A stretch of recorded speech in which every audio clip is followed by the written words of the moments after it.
The ECOWAS heads of state and government have agreed to continue the dialogue option while not dismantling the existing sanctions taken at the last summit.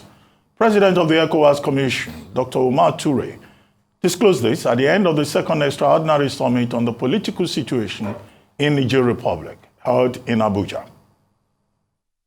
Direct the Committee of the Chief of Defense Staff to activate the ECOWAS standby force with all its elements immediately. Order the deployment of the ECOWAS standby force to restore constitutional order in the Republic of Niger.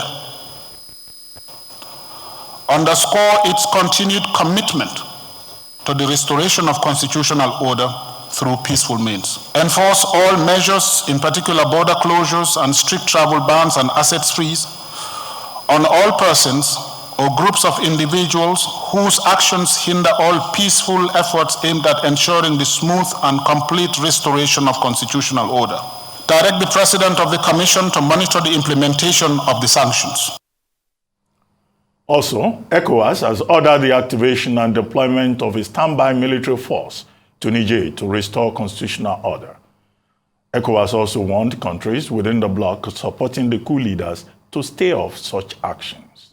Meanwhile, the Niger coup leaders have announced a list of 21 persons they say will become ministers in a new transition government. Joining us now on the morning show to discuss the decision reached yesterday by ECOWAS in Abuja and the implications ahead of a possible deployment of military forces in Niger is Ambassador Ibrahim Mai-Sule, former Nigerian ambassador to Indonesia. Ambassador, good morning, and thank you for joining us. Good morning, and thank you very much. Well, Ambassador Mai-Sule, I would like to ask you, what do you think of the resolution yesterday by ECOWAS leaders at that second extraordinary summit, which came across as being contradictory? On one hand, they say they are deploying a standby force. On the other hand, they say, oh, they are still pursuing diplomacy and dialogue, even when it is clear that the coup leaders in Niger have snubbed both ECOWAS and other groups that have tried to intervene. And where is that standby force that ECOWAS is talking about? Do you see a contradiction here? Do we really have a standby force that ECOWAS can immediately deploy, as Dr. Toure said? Thank you very much, and I appreciate the honor given to me to put in my own thoughts about the whole thing. First and foremost, just like you rightly pointed out, the release appears to be a little bit contradictory. If you listen to the opening address of Mr. President, he's virtually putting more weight on the issue of diplomacy. And at the end of the day, I think when they went into a private session, and that's where this communique came out from. And if you listen to the Ivorian president, you could see obviously that he was not addressing us, because he was saying that the war is not between Nigeria and Niger, but it was a decision of ECOWAS. And if you listen to him carefully, he will tell you that the Ivorian position was what has been sold to the leaders of ECOWAS. And you know exactly where Ouattara or the Ivorian president is coming from. If you look at the history of ECOMAC, you could see there has never been a situation where they have been around us or around ECOMAC. Maybe because when we are going to Liberia, they thought Liberia being a British colony, I mean not a French colony, so they don't really care.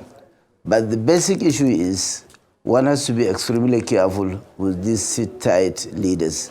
Because obviously the coup is not only the idea of military taking over government. A coup is actually where people extend their limit beyond what constitutionally is being provided for. That one is also a coup. When you rig yourself into an election, it's also a coup.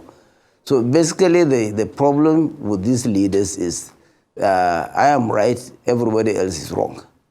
Because one has to look seriously into the kind of thing that this guy is here. And my fears are that we shouldn't allow these people to take us into another proxy war. Proxy war in the sense is that in Niger, the Wagner, the missionary groups of Russia are already there. And these people who are from the East, because Niger, Mali, and others are saying they are tired with the domination of French in the running affairs of their own country, so they want to be really independent. They have been telling us that you are more independent than us because our own independence is only a name. Our currency is being printed somewhere, and then the central bank of another country is the one that takes care of our own money. You go back, you take loan from your own money, and you pay interest. There are so many things that are going wrong. And I can't see people like Ouattara have the moral right to start telling people that this issue is not Nigeria and Niger. As far back as the 18th century when the Sultanate was established, there has been a very good cordial relationship between the two countries. And a number of Nigerian leaders happens to belong to the two countries. Nigeria recognized in dual citizenship. There are a number of Nigerian leaders that are partly here and partly there. So I can't see anybody who is telling us that if there is going to be a war, even if we are not around neighbors, with Niger, one will say it is not a war between us. It is actually a war between us because there are a number of Nigerians that are going to be affected as a result of that war. So I can see a contradiction in the release itself because I believe the leadership, who happens to be our own leader, seems to be focusing more on diplomacy based on the missionaries that he has sent around. The former president was there together with the Sultan of Sokoto. Nobody seemed to know what has actually happened. And you see, you cannot really negotiate with the threat. The first thing that's made it very difficult for people to start thinking about this negotiation was the fact that you took a decision, cut off light, close the borders and what have you. You have a negotiation, you cannot negotiate with somebody on the basis of a threat. You should first negotiate. It is only when the negotiation fails that you think about what happened again. So I believe basically there is a lot of contradiction in the release itself. Two, I'm sure we should not allow this country to go into a proxy war between the West and Russia, because at the end of the day, if you look at what is happening in Ukraine, if you look at what is happening in Sudan, and in quite a lot of places you see around Libya that has virtually finished, you can see basically is this idea of pushing people to do certain biddings. And they use some of these sit-tight leaders to sell their own ideas around. And if you look at the background of Ouattara and what you see, virtually you find out that even when he was talking, you can know exactly he was not trying to report to people that this is what has happened. It was the decision or the ideas of a varying government that has been sold to the Economic Community of West Africa. All right, thank you very much, Ambassador Mai-Sule. I have two questions for you. The first question is, the communique from the ECOWAS summit says that they will explore all diplomatic options, and if that's exhausted, then they'll have to use military force. No timeline was given or indicators as to what would mean exhaustion of diplomatic options. At what point in situations like this would all diplomatic options be said to have been exhausted? Because as you've mentioned, and a number of people have said, we don't want to go to, Nigerians have expressed that they're not in support of going to war with Niger or applying military force. So at what point should we be looking at? Is there some form of timeline which wasn't communicated or indications that Niger is ready for dialogue or dialogue has been successful? And for the second question, I would like you to comment on Professor Usman Yusuf's take that a declaration of war against Niger is tantamount to a declaration of war against the North, that's northern Nigeria. And then the North are tired of war. They've been in, war with Boko Haram, some form of war with Boko Haram for many years, and they just want peace. What's your take on this? Now let me start from the last one. There is no country in the ECOWAS community that has been with us at the time of our needs more than Niger. This happened during the Nigerian civil war. It happened even recently during the Boko Haram and what have you. They are the only ones that fall on us when there is a need for any one of them to help us. The idea of a time limit in negotiations, it all depends upon the approach. We started it in the wrong way because you cannot actually start threatening people and then you start talking about negotiation initially. You should have done the negotiation first and then you can decide what to do next. But you said cut off light. And you could look at the history of the light, that there was a dam that was supposed to be done in Nigeria, which was stopped so that they would be able to get the light from Nigeria. And definitely, if that dam has been put in place, Kainji is going to suffer. The power generation in this country will definitely going to come down. All these implications has not been sort of when people were taking hurried decisions. So obviously, there is the need of negotiation, and I'm sure with the kind of people that have been put in front, the negotiations, there is nobody who is in the right sense who will think about the war, looking at what happens with the other countries around us. Take recently the issue of Ukraine, just like I mentioned earlier.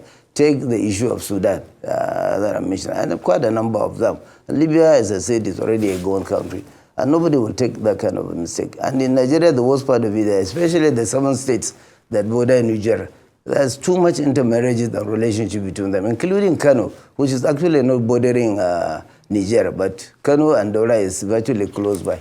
So if you look at the population of those states, there is a need for being very cautious before you take certain decision of going into war. And I'm definitely sure that if you go along with the diplomacy, something positive is going to be achieved.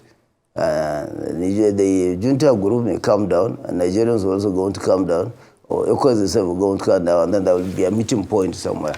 But going to war is something that we should not think about it for now. Okay, real quickly, a couple of things. We had Emir Sanusi talk to the Nigerian authorities a couple of days ago. What's the possibility of extending that conversation? And let's also talk timelines. Is it realistic that Bazoum will come back?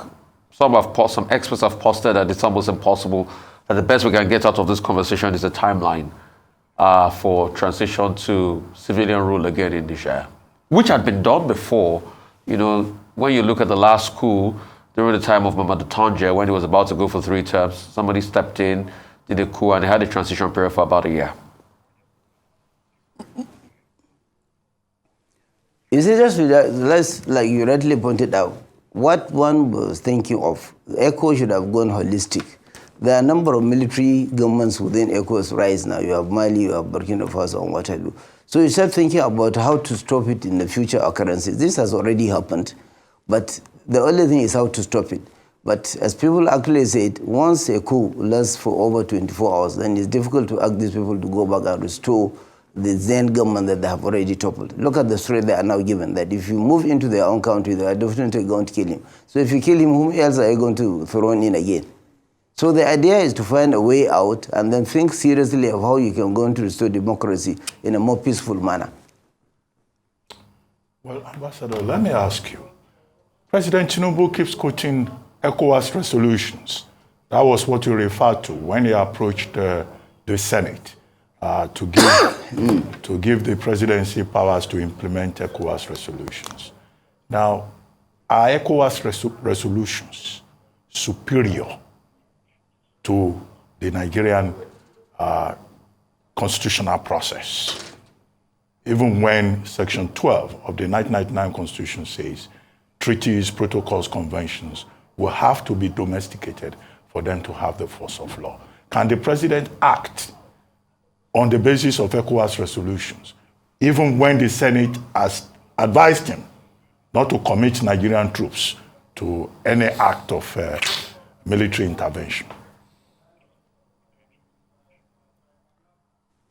My brother, you all know that the primary responsibilities for the president is to Nigeria and Nigerians. That is actually why he's voted for. The whole essence of government is to provide security for life and property. So obviously, once you get out of this one, his own responsibility is to Nigeria and Nigerians. And that's exactly what it is, and that's why he's been voted for. ECO, since has to have gone back to the representative. There is no way that he can take a decision without going through the National Assembly. The issue is that I'm not sure if there is going to be any stand force already on the ground. It's going to be a combination of soldiers coming out from different countries. I'm not sure if there is any standby force, just like a number of our colleagues have already stated earlier. So I believe the essence is the whole thing will go back to the National Assembly. In the real sense, one has to rely on the National Assembly to put a proper microscope on the activities of the executive arm of the government so far. All right. Earlier you had said, Ambassador, that perhaps ECOWAS position and the sanctions imposed in Niger was not the right way to go in terms of, and then how they talked of initially, if you're going to explore diplomatic options, then it should start with diplomatic options, and body language and even communication is very important. Now, they said that, some sources say that the military junta in Niger are asking that these sanctions are reversed. What's your take on this? Should, even though ECOWAS yesterday concluded that they were still going to go ahead with enforcing the sanctions that are already being imposed in Niger, what would you suggest? Should there be some form of middle ground with the request from the junta in terms of let's slow down with the force and the sanctions and explore and come to the dialogue table fully and in terms of diplomacy?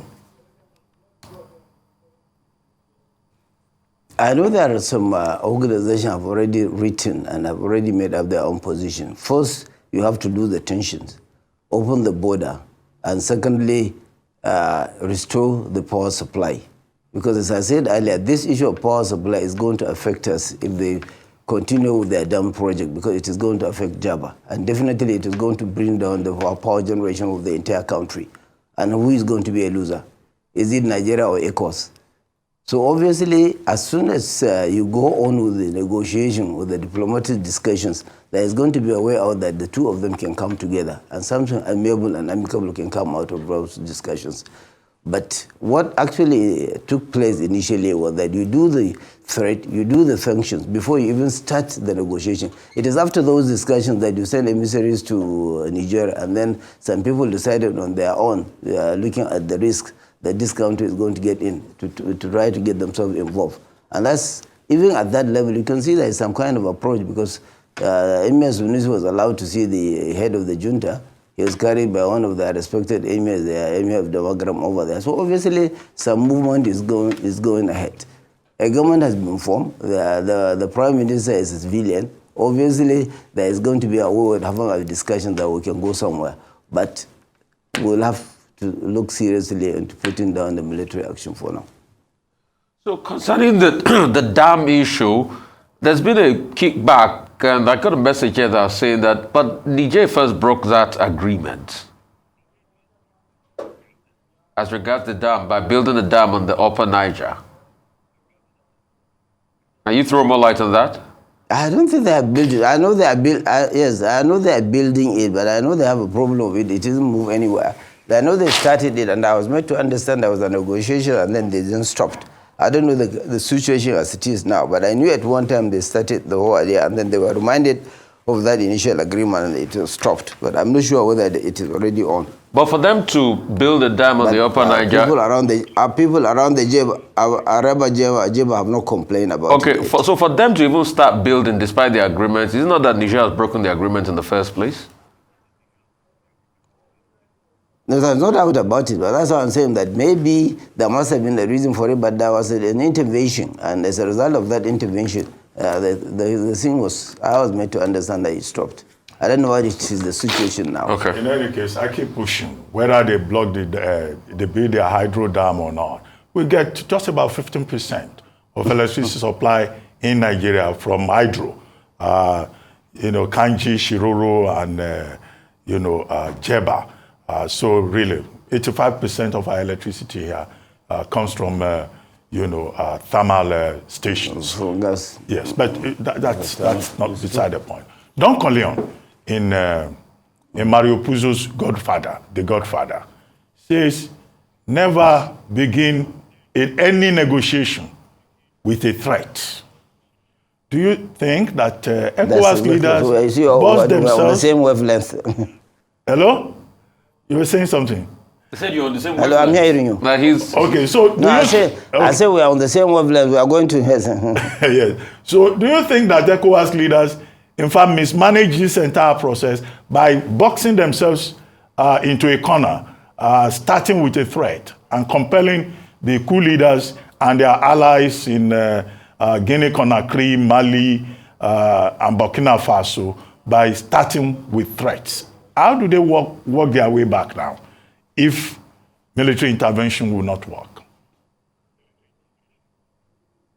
Yeah, I think there has to be a kind of an approach. You may need to talk to other... You see, the problem we have is that those bordering Niger, if you take away Nigeria and you find out that on the top is Libya and Algeria, and all of them are not even with us. The actual ECOWAS countries are around. Very few of them are bordering Niger closely like the way we do, and none of them had the kind of length of distance between them. As I said, it covers about 8 states, including Kano. Though Kano is not directly linked to Niger, but Kano and Dora is not far away from one another.